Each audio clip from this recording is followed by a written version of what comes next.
Kraft presents The Great Gildersleeve. The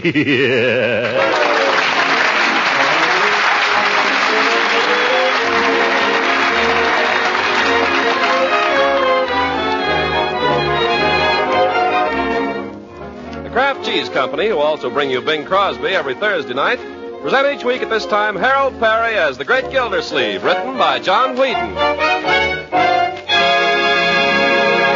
We'll hear from the Great Gildersleeve in just a moment. You know, these days it's pretty difficult to get the variety of foods you used to get.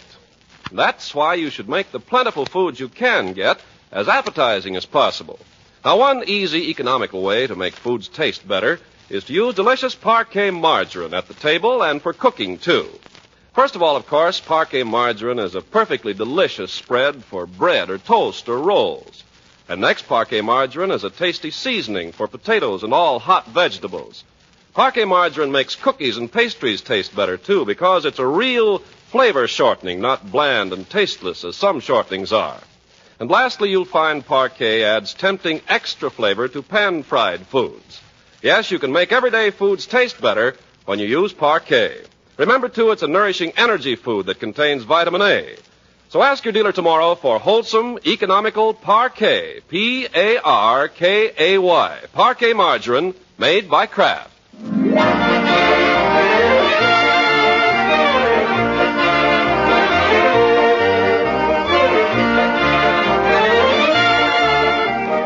Well, let's get on to the Great Gildersleeve, who's been putting in a busy Saturday morning down at the water department trying to clear his desk of all the odds and ends that have piled up there. As we join him now, we find him almost down to the blotter and feeling pretty good about it. Action, yes, action. That's the keynote today, Miss Fitz. And you have accomplished a great deal this morning, Mr. Gildersleeve. Yes, sir. Never put off till tomorrow what you can do today. I try not to. Procrastination is the thief of time. There's a letter here. Time and tide wait for no man. This woman wrote in 2 weeks ago. For want of a nail, the shoe was lost, Miss Fitch. Action, that's the thing, action. Mr. Gildersleeve, are you going to answer this woman's letter? What does she want? Action. Sure. Well, let's see the letter. She says she wrote in 2 weeks ago and never got an answer. Oh, yes, I remember this. Take an answer. Very well. Dear Madam, in reply to your recent letter regarding a Neil in your bathtub, we wish to thank you for calling this to our attention. After a thorough investigation of the matter, we wish to report that it would have been impossible for the said eel to have gained access to your tub through the faucet. As all our water is carefully filtered, and furthermore, standard plumbing fixtures are too small to accommodate an eel of the dimensions you describe. We can only suggest that the creature either crawled up the drain, in which event your attorney should get in touch with the Department of Public Works, not us. Or possibly it was placed in your tub by an enemy. While it's out of our department, we'd suggest that a stopper kept in the tub at all times should prove an effective precaution against eels in the future. Failing which, we'd advise a closer check on your friends. Very truly yours, Throckmorton P. Gildersleeve, Water Commissioner. You got that? Yes, Mr. Gildersleeve. That ought to hold her. What's next? Well, I don't know whether you want to do anything about this. Let's have it. Action, Miss Fitch. Let's clear the decks here. Very well. This is no time for bottlenecks. No. You'll notice that in every photograph of Donald Nelson, there's not a single paper on Donald Nelson's desk. That's the only way to be an executive. Do it now. Strike while the iron is hot. Come. What have you got there? A 6-month reminder from your dentist. You. Well, suppose you put that in the deferred file. That's where it came from. You're a hard woman, Miss Fitch.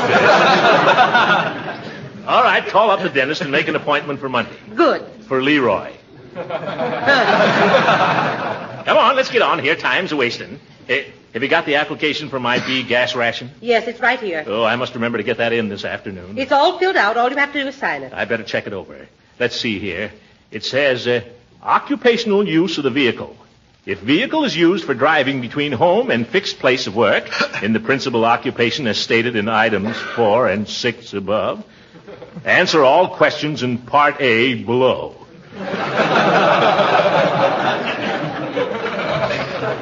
If vehicle is used in the performance of the principal occupation stated in items 4 and 6 above, oh, brother, I'll take your word for it, Miss Fitch. You also have to get the signatures of any person sharing the ride with you. Oh, well, Judge Hooker's my share of the rider, but he isn't speaking to me. You can darn well sign, though. I understand very few people are going to get the B rations. Oh, I'll get one all right. After all, I'm a city official. I have to do a lot of official driving. I'm entitled to one if anybody is. Yes, but have you heard who's head of the ration board now? It doesn't make any difference. Who? Judge Hooker. Judge Hooker. Oh, my goodness. Hooker will find some technicality. He'll block it if he has to stage a filibuster. Maybe I better invite the old goat to Thanksgiving dinner after all. That might soften him up a little. Yes, certainly. He couldn't accept a man's hospitality and then trick him out of his B card, could he? I don't recall that the application form covers that. No, I didn't think so. Quiet. Here comes the old sourball now. Well, hello there, Judge. When does the bus leave, Gildersleeve? The bus leaves whenever you're ready, Judgy. I'm ready now. Be right with you. Can't keep a customer waiting, can we, Miss Fitch? I'll get my hat and coat. Mr. Gildersleeve, you're not forgetting... Oh, yes. Thank you. While you're waiting, Judge, Miss Fitch has an application blank there that requires your signature. A mere formality, you know. What's this? Just to show that I'm sharing my car with you. Oh, so you're applying for a B ration book, huh? Aren't we all? Give the judge a pen, Miss Fitch. Here. Oh, use mine. It's a self-filler. I think you'll like it. There, that's it. There you are. Thank you, Judge. Well, see you Monday, Miss Fitch. Oh, by the way, Horace, I meant to ask you before. I hope you'll give us the pleasure of dining with us as usual on Thursday. I thought you'd forgotten all about Thanksgiving. Not at all. Thanksgiving wouldn't be Thanksgiving without you, Horace. You know that.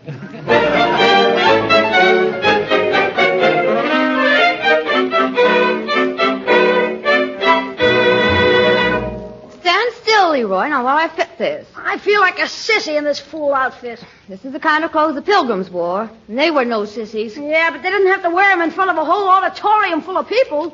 Stand still, will you, before I jab you with this pin? Courtship of Miles Standish. Why don't you speak for yourself, John? Yeah. Oh! I told you you'd get stuck. You know, I think you're going to look real cute when I get this down. That's just what I'm afraid of. That's what the whole school is going to think. Leroy, will you stand still? It wouldn't have been so bad if I was Miles Standish. I'd get to wear a helmet. But John Alden, that panty waist. I'm lucky the teacher didn't make me play Priscilla. I don't see why you feel that way. John Alden is a hero. Remember, it's John Alden who gets the girl. Yeah, Ethel Hammerschlag, he can have her.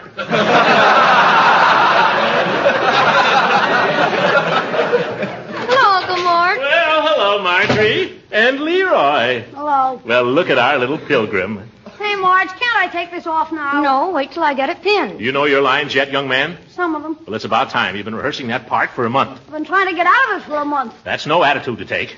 The Courtship of Miles Standish is great literature. I studied it in school myself. I remember it to this very day. This is the forest primeval, the murmuring pines and the hemlocks. That's Evangeline, Uncle Mort. Well, that's good, too. Let's hear you recite that speech you were having trouble with last night, Leroy. No, I don't want to. Come on now. I want to see if you've learned it. Some other time, Unc. No, right now. I'd like to hear it. We both would. Wouldn't we, Marjorie? We'd love to. No, I won't do it. Not if she's going to listen. Young man, you'll recite that speech or you'll go right upstairs to your room. Okay. We're waiting. Let's see.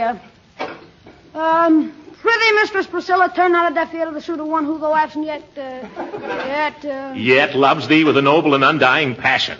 Go back and try it again. Do I have to? Yes. If you don't keep at it, you'll never learn the part. If I don't learn the part, maybe we won't have to do it. You'll do it or I'll know the reason why. Come on now, once more. Prithee, Mistress I can't say it. You're not trying. Prithee, Mistress Priscilla. Now you got me doing it. Oh, Bertie, I want to talk to you. Leroy, you go up to your room and practice. Darn old Miles Standish anyway. Quiet, you. Bertie, I've invited Judge Hooker to Thanksgiving dinner. So that'll mean one more. That'll mean 5 more. What? Yes, I hope you don't mind, Uncle Mort. I invited 4 of the boys from Camp Fuller. Oh, well, fine. The more the merrier. Thanksgiving isn't Thanksgiving unless there are plenty around to enjoy the turkey. Speaking of turkey, Mr. Gilsleeve. Yes, Bertie? You wouldn't want to buy a chance on one, would you? I don't suppose. What do you mean, Bertie? Well, the ladies at my church is holding a turkey raffle. Again? All right, I'll buy a chance. How much are they? 25 cents. That's for one. 1 chance. There you are. There's a quarter. Thank you. Most everybody around here has bought one from me. All the neighbors. Well, you're doing fine. Of course. If you used to buy 2 chances, it stands to reason you have twice as good a chance as they have. Yeah. No getting around that, Bertie. All right, I'll take 2. Mr. Gillsleeve, you're making no mistake. Turkey's awful expensive this year. Yes, I know, Bertie. 48 cents a pound at Day One Grocery. Oh, brother. Yeah. So if even you used to buy 3 chances, you'd still be ahead. Sold, Bertie. Make it 3. Yes, sir. Let's see now. How many is it going to be for dinner? Well, there's Marjorie and Leroy and Judge Hooker and Mrs. Ransom and the 4 soldiers. And you, Bertie, that makes 9. And you, that makes 12. Oh, yes, me. That's going to take a big turkey. Well, maybe we should order one right away and ask him to hold it for us. Well, let's wait and see how this raffle comes out first, Marjorie. We don't want to be stuck with 2 turkeys, you know. Of course, they've sold quite a lot of chances on it, and you've only got 3. Bertie, if you can guarantee I'll get the turkey, I'll take 5 chances. Well, I can't promise nothing, but my cousin's doing the drawing. I'll take 5. Well, that'd be $1.25. That's right. Well, here's another $1. That's quite a lot of money. Yes, it is. $1.25 will buy a lot of things. Don't I know it? You wouldn't like to take a couple more chances just to protect your investment. You get out of here, Bertie, before you ruin me. I got to get down to the ration board.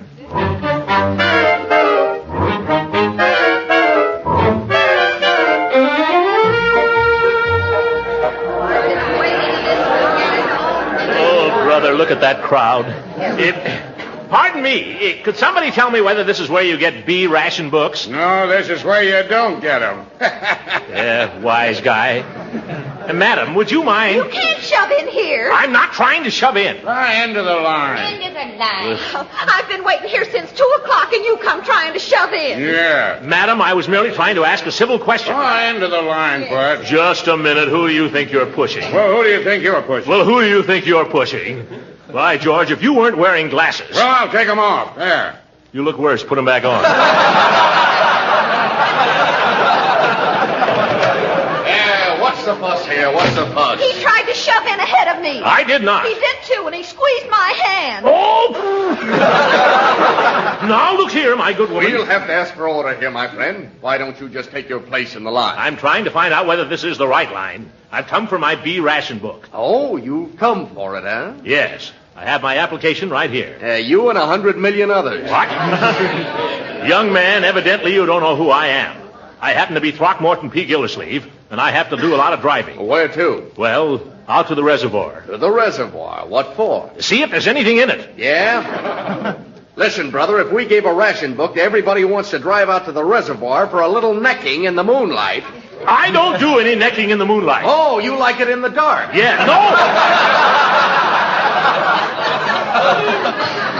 And I didn't come here to be insulted by underlings. Into the line, Bud. Yes, end of the line. Oh, shut up!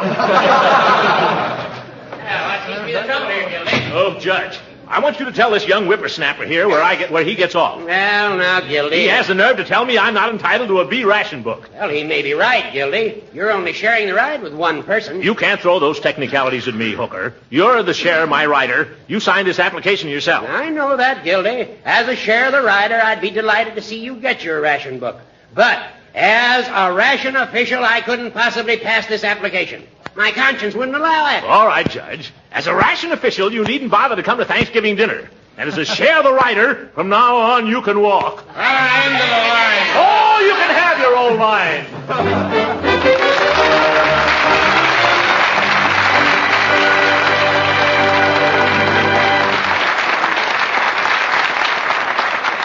The great Gildersleeve will be with us again in just a few seconds.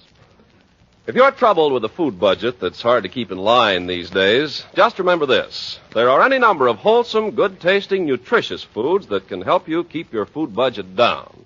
Now, one such food, surely, is Parquet Margarine, Kraft's delicious spread for bread, because it's good-tasting, economical, and nutritious. Parquet Margarine's flavor is something pretty special. Thousands know it as the margarine that tastes so deliciously good. And just as important, Parquet Margarine is an economical source of food elements that your family needs. Yes, wholesome, nourishing Parquet Margarine is one of the best energy foods you can serve. And year-round, every pound of Parquet contains 9,000 units of important vitamin A. Yes, it's wise to economize with Parquet margarine. It's delicious, nutritious, and thrifty. So buy Parquet margarine tomorrow. Just ask your food dealer for Parquet, Parkay. Parquet, the margarine that's made by Kraft.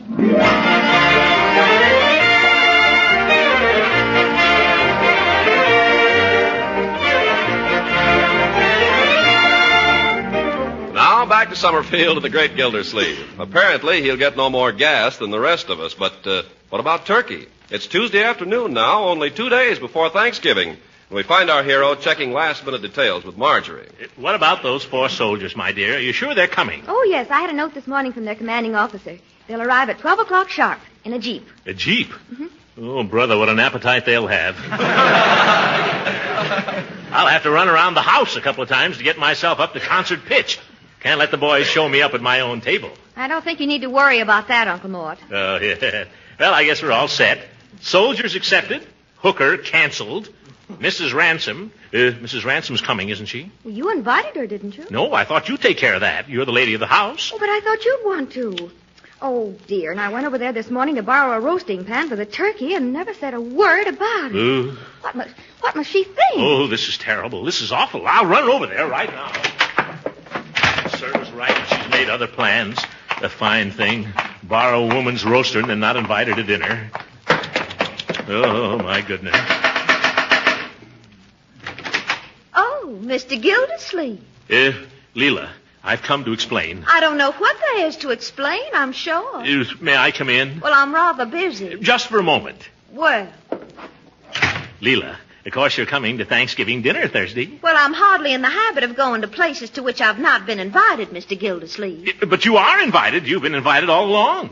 There was a mix-up, that's all. I thought Marjorie had asked you, and Marjorie thought I had. How do I know? How do I know you're not just inviting me for my roasting pan? Leela, when I thought of inviting you, nothing was further from my mind than a roasting pan. Oh, you say those things, but you don't mean them. It's the truth. You were the first one on my list, Leela. Was I, Throckmorton? Sure enough. Yeah, sure enough. Oh, but I'm afraid I couldn't accept at this late date. You see, I've had all these other invitations. Oh. If I turned them down now, I know they'd be heartbroken, much as I'd like to have dinner with you. We're having a 20-pound turkey. Well, I love turkey, but I'm afraid I can't. I'll save you the white meat. No, don't tempt me now. I'll save you the wishbone. We can make a wish on it. What would you wish, Throckmorton?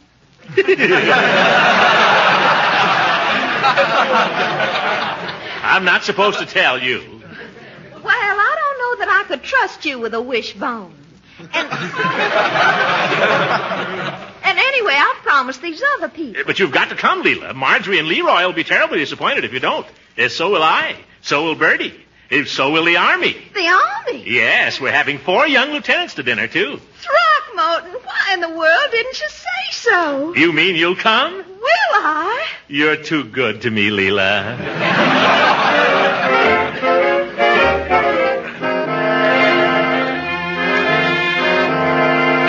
What did she say, Uncle Mort? She's coming with bells on.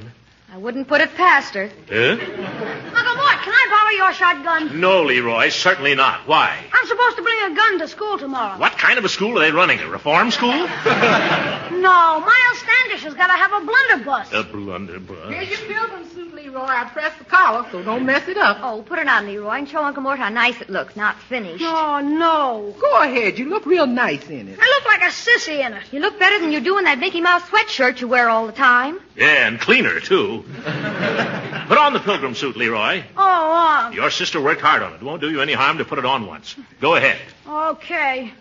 I'd like to meet that guy Longfellow. Yeah. Well, Bertie, you think we're going to have enough turkey for all these people Thursday? I don't know, Mr. Gildersleeve. Let's see now. We've got 4 soldiers, and the 4 of us here, and Mrs. Ransom. What about Judge Hooker? Judge Hooker is an ungrateful old goat. Never mention his name in this house. Excuse me. I didn't know it was like that again. There'll be 8 of us at dinner. And you know the way soldiers eat. You think we ought to figure on 2 turkeys? I don't know, Mr. Gildersleeve. I don't know what we ought to do. What's the matter, Bertie? You seem to be sort of dragging today. I don't know. I don't guess I feel so good. Out a little late last night? No, sir, no later than usual. I just got a feeling, that's all. What kind of a feeling? Like things wasn't going to work out somehow. Oh, well, don't let it get you down. By the way, when are they going to raffle off that turkey I bought all those chances on? Yes, we can't wait much longer to find out about that. Thanksgiving's only 2 days off. I was thinking, Mr. Gillsleeve, how would it be if we had a nice ham instead of a turkey? Bertie, are you hiding something from us? No, sir, I ain't hiding nothing. Except they had that raffle last night. Oh. You came close, Mr. Gillsleeve. You came mighty close. The winning number was 61, and you had 62. But it still leaves us without a turkey. Well, sort of. Oh, well, if you gamble, you have to expect those things. We better order a turkey right away, though. Yes, we can't invite all those soldiers to come 20 miles for Thanksgiving dinner and have no Thanksgiving dinner. Well, I'll go call up the market and reserve one. That's just the trouble. What do you mean? I called up the market, and all the turkeys is reserved. You mean they won't sell us one? Butcher says there ain't a turkey left in Summerfield. I don't know what's the matter. Last week, no pot roast. This week, no turkey. We've got to have a turkey. We've invited all these soldiers. We've invited Mrs. Ransom. We've got to find one. But where? Don't ask me. All right, Unc. How do you like it? Like what? The pilgrim suit. Oh, forget the pilgrim suit. We just lost our turkey. No turkey? No turkey. How do you like that? Well, it looks like we'll all wind up eating turkey sandwiches at the drugstore. Yeah. Some Thanksgiving. The drugstore. Maybe Peavy's got a turkey. Hold everything, kids. I'll be right back. I'm going to the drugstore.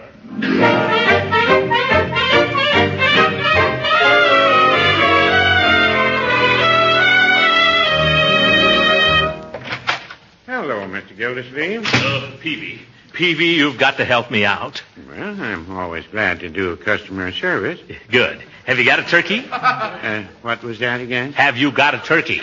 A turkey?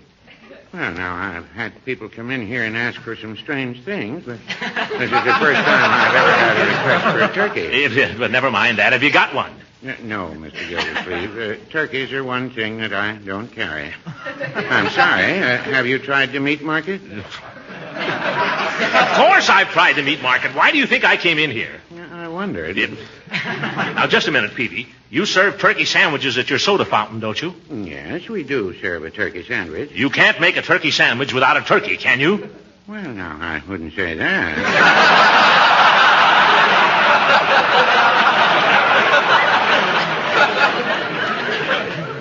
In other words, Peavy, your turkey sandwich is not a turkey sandwich. Well, turkey sandwich has become a sort of a trade expression, although we serve it with genuine cranberry jelly on the side. But suppose you don't care for cranberry jelly. And then you just ask for the regular chicken sandwich. Yes, Peavy, I'm surprised at you. I don't know how you can sleep nights. Well, I did used to have a little trouble, but I just take a cup of hot cocoa before going to bed now, and I find that sets me right. So does Mrs. Peavy. Well, this isn't finding a turkey. I got to get going. Goodbye. Goodbye, Mr. Gildersleeve. Have a nice Thanksgiving. Same to you. Don't drink too much cocoa, and don't let Mrs. Peavy.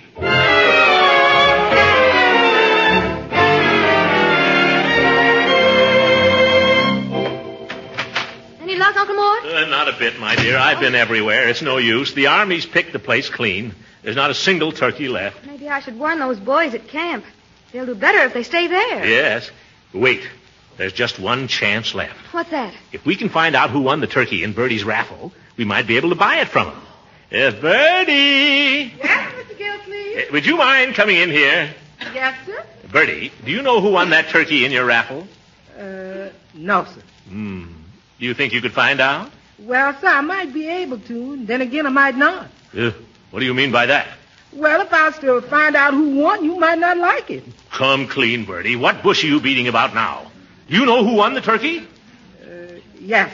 Well, why didn't you say so? Who is it?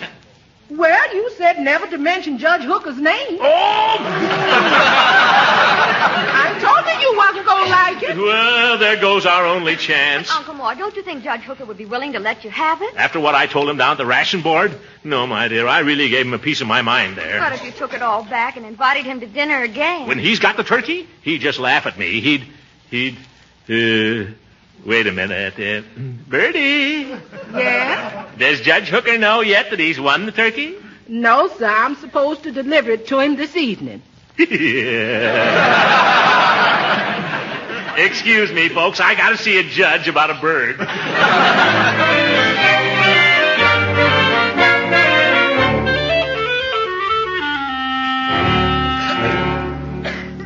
Horace, I've come to ask your forgiveness. You come to the wrong place, Gildersleeve. That's a cruel attitude, Judge, but I don't blame you for taking it. You behave like a boor, Gildersleeve. You're right, a big boor.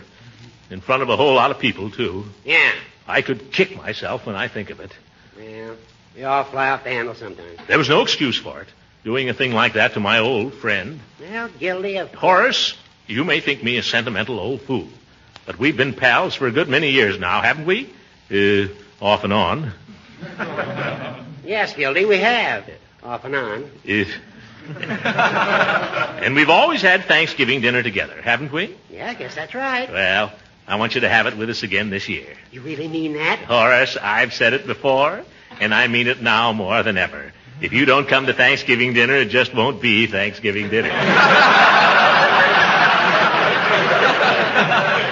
then, I'll certainly be delighted to come. Good. Don't forget now. I won't. We'll be counting on you. I'll be there. What time would you like to have me come? Oh, come early, Judge. Come about 9 o'clock in the morning. 9 o'clock? Yeah. And when you come, would you mind bringing that turkey you won in the raffle, Judge?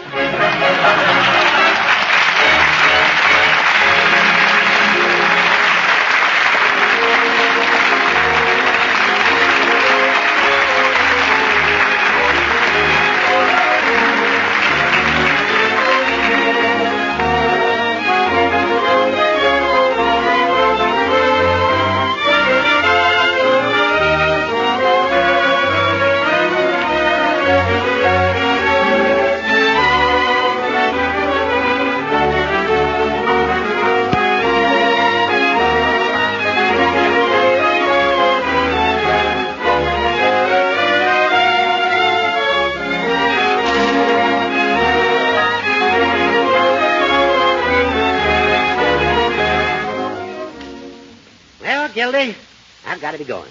But it's been a mighty pleasant day. Oh, stick around, Judge. The evening's young yet. No, I've got to get an early start in the morning. But I don't know when I've had a finer Thanksgiving. Well, it was your turkey, Judge. Yeah, I share my turkey, you share your car. That's the spirit today. Yeah, and good spirit, too. It brings people together, Judge. Yes, it does, Gildy. I'm sorry we had that misunderstanding down at the ration board. As a matter of fact, you're probably entitled to a B ration. You use your car for official business. Well, I don't want a B book. What? No, I've been thinking about it, Horace. It seems to me the spirit of rationing is to get along with as little as you can, instead of grabbing all you can get. You're absolutely right, Gildy. And I'm glad to hear you say it. You're a credit to the community. Well, thank you, Horace. And you may rest assured that even though I've only a humble A ration, my car will still be at your service at all times. You mean that, Gildy? I do indeed. That's fine. I've got to meet a train at Moore's Junction at 6 o'clock tomorrow morning. Good night, Gildy. Good night, everybody. Original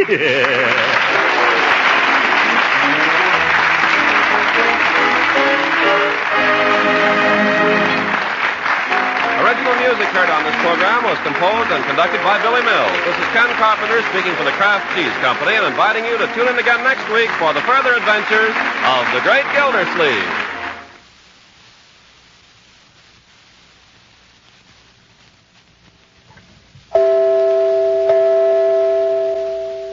Ladies, when you want to make good macaroni and cheese, get a package of Kraft Dinner. This wonderful product is really an answer to a housewife's prayer for an easy and quick-to-make main dish. It takes only 7 minutes cooking time to fix delicious macaroni and cheese with Kraft Dinner. Put the macaroni that's in the package into boiling water and cook rapidly for 7 minutes. In just that short time, you have fluffy, tender macaroni all ready for the cheese goodness. So you take the package of Kraft Grated, which comes with Kraft Dinner, and sprinkle it on the macaroni, stirring the delicious cheese flavor through and through. That's all there is to it. Your macaroni and cheese is ready to be served. And once you've prepared it this way, you'll never want to go back to the old-fashioned way of baking it. Not when Kraft Dinner gives you such tempting macaroni and cheese in just 7 minutes. Why not try it tomorrow? Just ask your dealer for a package of Kraft Dinner. It's so convenient, so economical, and so good. This program reached you from Hollywood. This is the National Broadcasting Company.